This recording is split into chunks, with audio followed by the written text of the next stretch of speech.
It starts at 2:17 in the morning. A low mechanical wail cuts through the darkness over Warsaw. The sound is steady, haunting, unmistakable. Most people assume it's just another test, another drill from civil defense. But within 3 minutes that assumption dies, because the sound doesn't stop. It multiplies.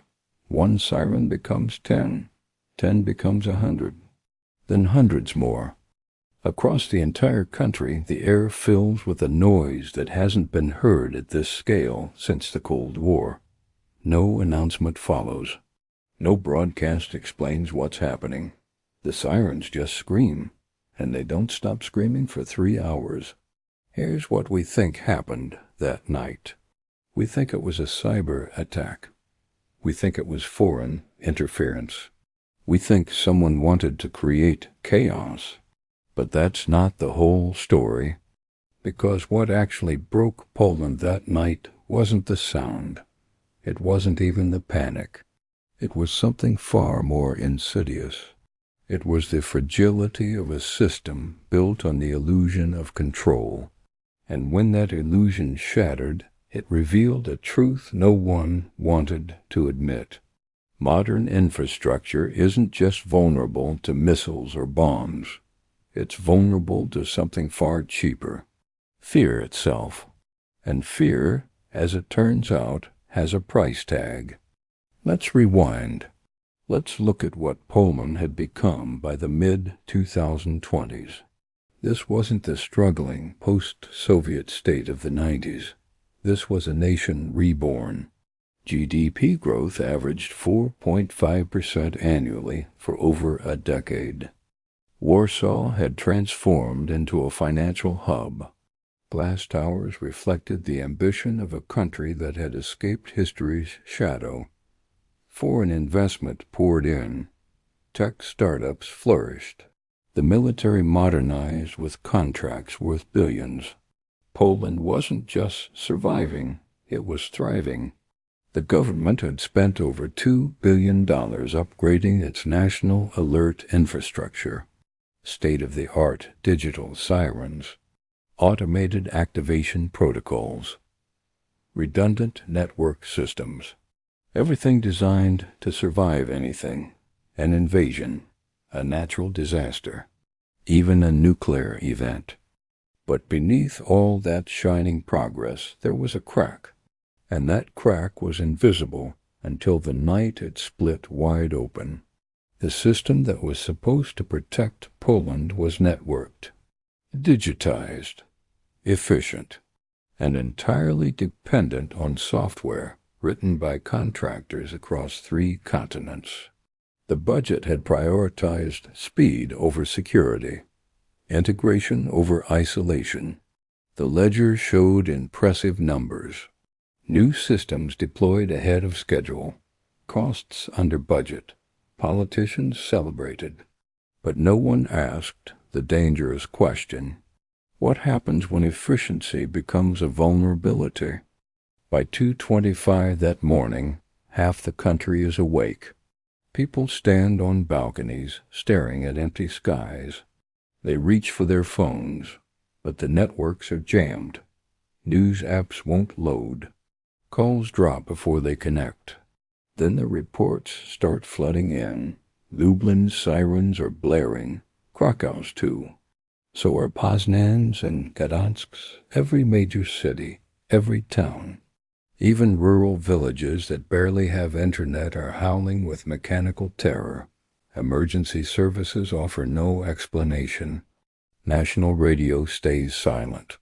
And in that silence, imagination takes over. Some believe it's an airstrike. Others whisper about a reactor meltdown. A few remember the drills from decades ago. The same sound, the same dread. Only this time it feels real. Meanwhile, across the border, NATO monitoring stations detect nothing. No incoming aircraft, no missile trajectories. The European Space Agency confirms normal satellite conditions. The skies are empty. Yet the sirens refuse to stop, and that's when the first power grids start flickering. In several towns, lights vanish street by street. Poland's main news channel goes dark, replaced by an emergency slate that reads only one phrase: "Please remain calm. Await official instruction." The message loops endlessly, calm and sterile, while outside the alarms shriek like something dying. Here's what was actually happening. And this is where the economics get brutal. Poland's alert system wasn't just one network. It was 12 separate systems stitched together, each built by different contractors, each using different encryption protocols. The integration project had cost taxpayers 430 million euros. But to save money, the final security audit had been delayed, then delayed again, then quietly canceled. The savings looked good on the budget report, but those savings created a backdoor, not a physical one, an architectural one, a flaw so fundamental that when someone finally exploited it, the entire system collapsed like a house of cards. By 2:40, something shifts. Fear turns to calculation. Parents wake their children. Drivers head to gas stations. The first waves of traffic roll toward the western highways. In a modern connected nation, panic isn't supposed to spread this fast. But when technology fails, instinct takes over.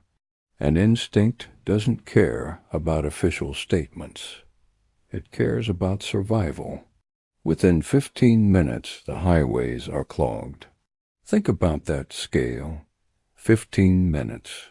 That's all it took for rational citizens to abandon their homes based on nothing but noise and silence.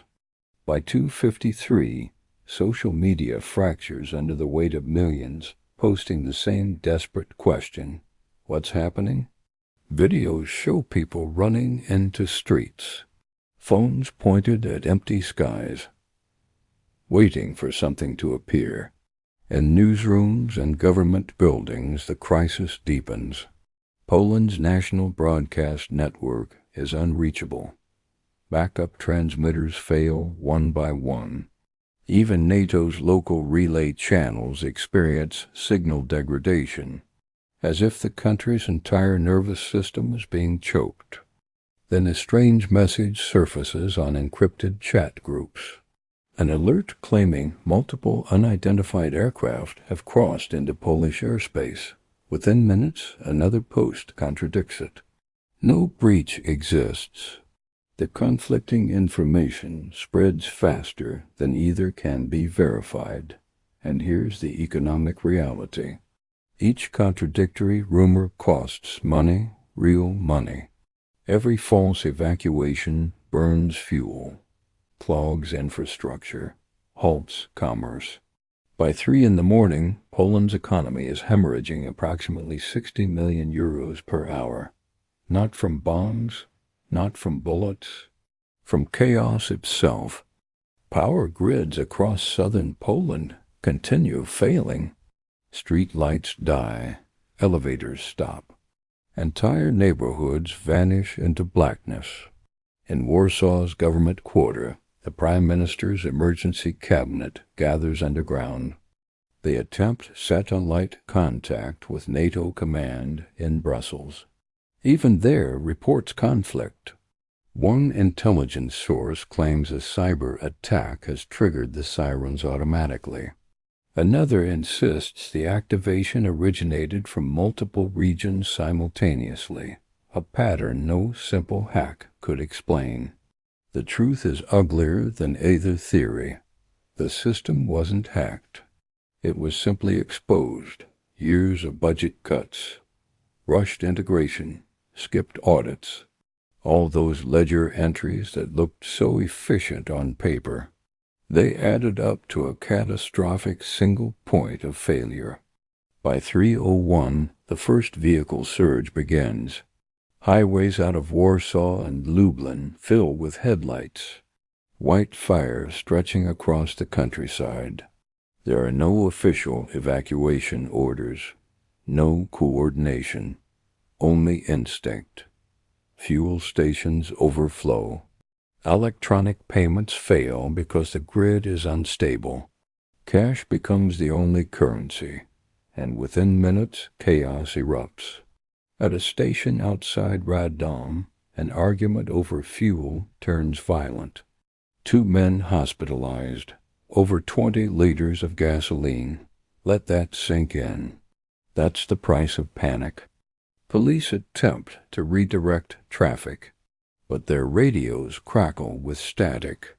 The chain of command collapses faster than anyone can rebuild it. By 3:15, drone feeds show something extraordinary.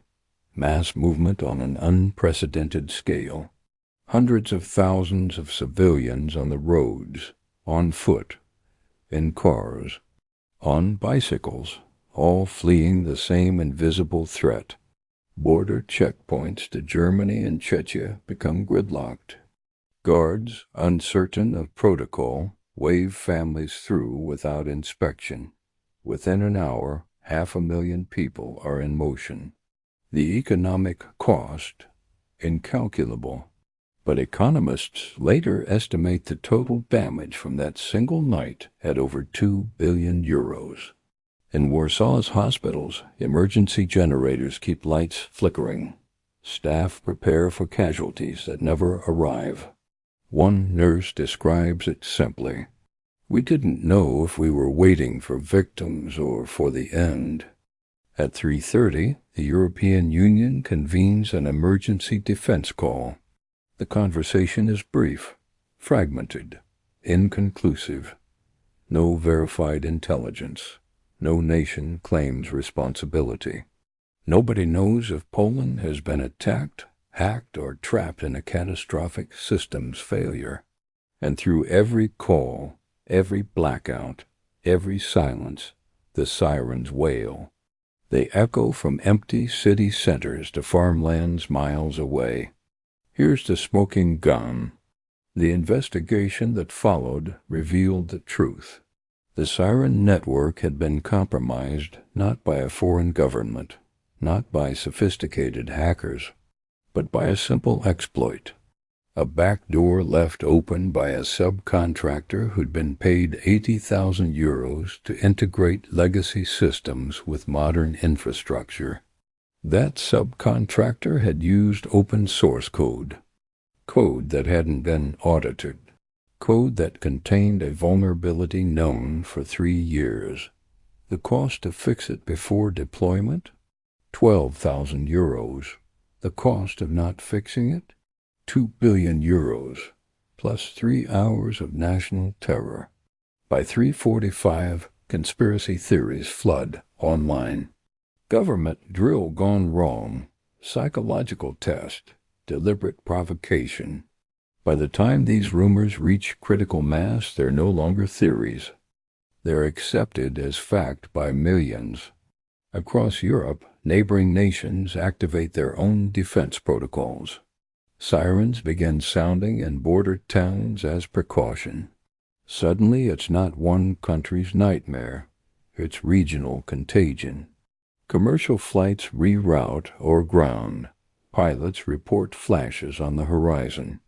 Air traffic controllers can't confirm anything. At 3:52, an encrypted emergency broadcast finally reaches public frequencies. The message is simple. This is not an attack. Stay indoors. Do not evacuate. But by then, the roads are choked. Cities half empty, and the noise has buried every voice of reassurance. Some drivers stop. Others don't trust the announcement. In panic, belief becomes gambling, and every choice feels like survival. Then at 4:07 in the morning, the sound ends. No warning, no countdown. The sirens simply fade into nothing. For the first time in 3 hours, silence returns. In that silence, people freeze, some in cars, some in hallways, some barefoot on balconies. The stillness feels surreal. The sky, untouched and empty, glows faintly with dawn. Emergency channels confirm what many suspected. The alert system was triggered simultaneously across multiple networks, likely by cyber intrusion. The identity of those responsible remains unknown. Forensic experts say it was too coordinated to be random, too contained to be foreign. That paradox deepens the fear. If no one attacked, who did this? In the hours that follow, a strange reversal occurs. Roads filled with panic now clog with people returning home. Gas stations run dry. News anchors replay the same footage endlessly. Crowds, headlights, chaos. Officials insist order is restored, but order feels like a distant memory. By sunrise, regret sets in. Parents explain to confused children why they fled. Officials debate who failed. Experts remind viewers the system worked. The alarms sounded. People reacted, even though there was nothing to react to. But here's what really broke that night: trust. The social contract between government and citizen cracked wide open. Because the next time those sirens sound, no one will know whether to run or stay. Every future warning carries the shadow of this night. A night when the thing designed to protect revealed how fragile safety really is. Psychologists called it collective conditioning. Economists called it systemic failure. But the people who lived through it called it something simpler: betrayal. The final accounting came months later. The investigation cost 32 million euros. The compensation for damages exceeded 800 million. The total economic impact, including lost productivity, medical costs, infrastructure damage, and international reputation, 4.3 billion euros. That's billion with a B for 3 hours of sound. No bombs, no missiles. Just noise and the collapse of confidence. The government fell within 6 months. New elections, new promises, new budgets for security overhauls. But the damage was done. Foreign investors pulled back. Credit ratings dropped. Poland's borrowing costs increased by 40 basis points overnight. Over the next 3 years, that translated to an additional 600 million euros in interest payments on national debt. The night the sirens screamed didn't just cost money in real time. It cost money for years, compounding, like interest on a loan that can never be fully repaid. And here's the lesson that no one wants to say out loud. Sovereignty is solvency. When your infrastructure can be compromised, when your systems can fail without a single shot fired, when fear alone can drain billions from your economy, you are not truly sovereign, you are vulnerable, and vulnerability has a price. That price is paid in capital flight, in higher borrowing costs, in lost trust that takes generations to rebuild. The final report identified 17 separate failures: budget cuts, skipped audits, rushed integrations, subcontractors using insecure code. Each failure looked small in isolation. Each saved money on paper, but together they created a cascade. And that cascade cost more than every penny saved combined. It's the same story repeated throughout history. The Titanic saved money by carrying fewer lifeboats. The Challenger launched despite engineer warnings to save schedule costs. Chernobyl skipped safety tests to meet production quotas. The ledger always looks good until the bill comes due. Poland paid its bill on the night of the sirens. But the debt isn't finished. Even now, years later, the psychological impact lingers. Emergency alert systems are met with skepticism. Evacuation orders are ignored. Trust, once broken, doesn't return with a software patch. It doesn't return with a new budget. It returns slowly, over decades, if it returns at all. So what actually happened that night? The official conclusion pointed to a sophisticated but ultimately traceable cyber intrusion. Foreign actors testing response capabilities. But the deeper truth is simpler and more terrifying. It didn't matter who pushed the button. What mattered was that the button could be pushed at all. The system, built with efficiency in mind, had sacrificed resilience. The budget, balanced on paper, was bleeding in reality. And when the test came, the infrastructure didn't just fail. It amplified the crisis. 3 hours of sirens, 4.3 billion euros, 500,000 people fleeing their homes, 0 casualties. Yet the damage was catastrophic, because the casualty wasn't human. It was institutional. It was the belief that modern systems can protect us, that governments can respond, that technology makes us safer. All of those beliefs died that night.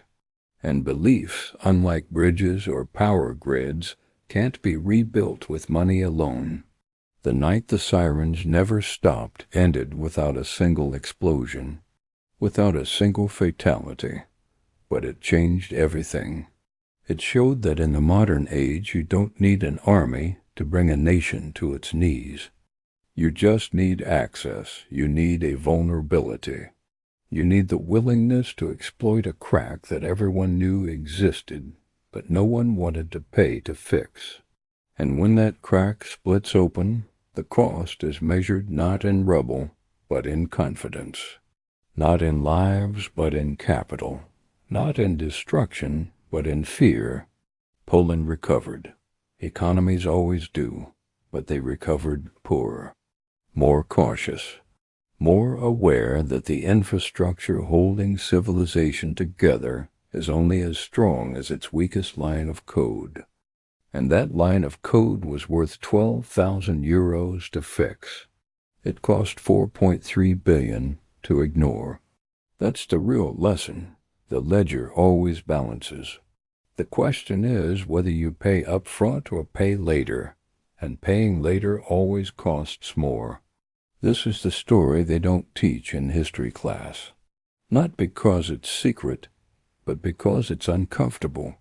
It forces us to ask how many other systems are one exploit away from collapse. How many other budgets have cut the wrong corners? How many other nights are waiting to happen?